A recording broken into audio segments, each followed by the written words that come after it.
A gracious morning, televiewers. You're welcome to Prime Flash on My Media Prime Television with me, Eileen. Let's begin with religious news. Today is Good Friday, a Christian holiday observed worldwide to commemorate the death of Jesus Christ after his crucifixion on the cross of Calvary. The day is characterized by meditation, prayers, high mass, and church service reenacting the death of the Savior of mankind. The day is the first of three of the most important days in the church: Good Friday, Holy Saturday, which culminates into the big feast Easter Sunday few days after. The minister delegate at the presidency in charge of defense, Joseph Betia Somo, says investigations into the death of journalist Samuel Wazizi are still ongoing. The minister made the revelation while responding to questions from members of parliament at the National Assembly. Joseph Beti Asomo added that security and defense services are in the process of investigating the cause of Wazizi's death. 7 opposition political party leaders in Cameroon have resolved to work together to amend the electoral code. They have also called on other political parties, civil society organizations, and other bodies interested to join forces and realize the dream. The resolution arrived yesterday in Yaoundé after the meeting, interrupted by security officers. It's contained in a press release signed by the various leaders and made public last evening. Relatedly, the Secretary General of the Popular Action Party, PAP, Fabrice Lena, has said his party won't merge with old and new friends of President Paul Biya to ask for electoral code reform when his party is talking about a ceasefire, negotiations, and the question of the form of state, which will usher in adjustments of institutions and systems, including the electoral code and an independent elections body, adding that a call for common actions should be mutual, not his party and others always going to them. This human interest story: a ravaging fire at the Mbopi market in Douala, which broke out at about 8:30 p.m. last night, has caused huge material damages. The cause of the fire is not certain, but victims have blamed the incident on poor electrical connections. In recent times, the Mbopi market has witnessed several of such destructive fires, with shop owners at one of Central Africa's biggest markets recording immeasurable losses.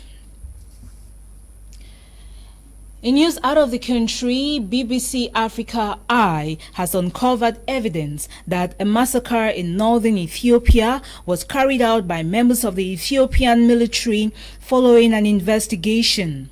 It also revealed the precise location of the atrocity, in which at least 15 men were killed. A series of 5 video clips surfaced on social media in early March showing armed, uniformed men leading a group of unarmed men to the edge of a cliff, shooting some at point-blank range and pushing dead bodies over the cliff. The BBC has confirmed that the massacre took place close to the town of Mabere Dego in Ethiopia's northern Tigray region, where the Ethiopian army is fighting the forces of the Tigray People's Liberation Front, TPLF, previously the region's ruling party. In Algeria, 7 prison guards and an inmate have suffocated to death in a septic tank in Algeria's northeastern province of Bejai on Wednesday.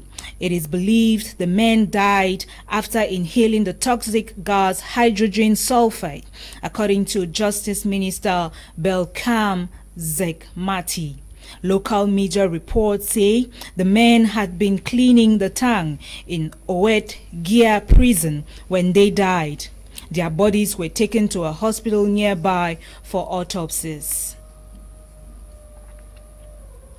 UK charity Oxfam says it has suspended 2 members of staff in the Democratic Republic of Congo over allegations of sexual exploitation and bullying.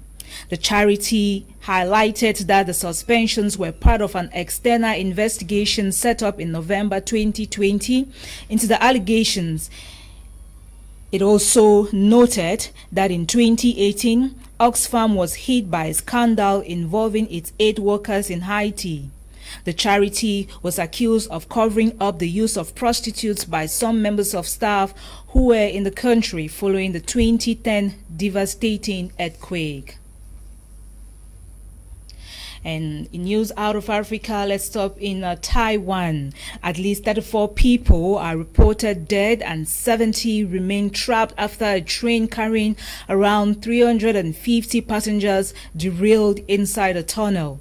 Dozens more have been injured, with rescuers trying to access several badly damaged carriages inside the tunnel. According to local media, 8-carriage train hit a construction vehicle that had slipped into the tracks. The train from the capital, Taipei, to Taitung was carrying people traveling for the annual Tom Sweeping Festival. And that concludes Prime Flash on My Media Prime Television. Details on these stories and others will be yours at 6:30 p.m. during Prime News with Audrey Zatsa. Many thanks. Stay tuned to more programs coming up on My Media Prime TV. The news was produced by EWANE. I'll be back here at 3:30 p.m. for the afternoon edition of Prime Flash. Stay blessed.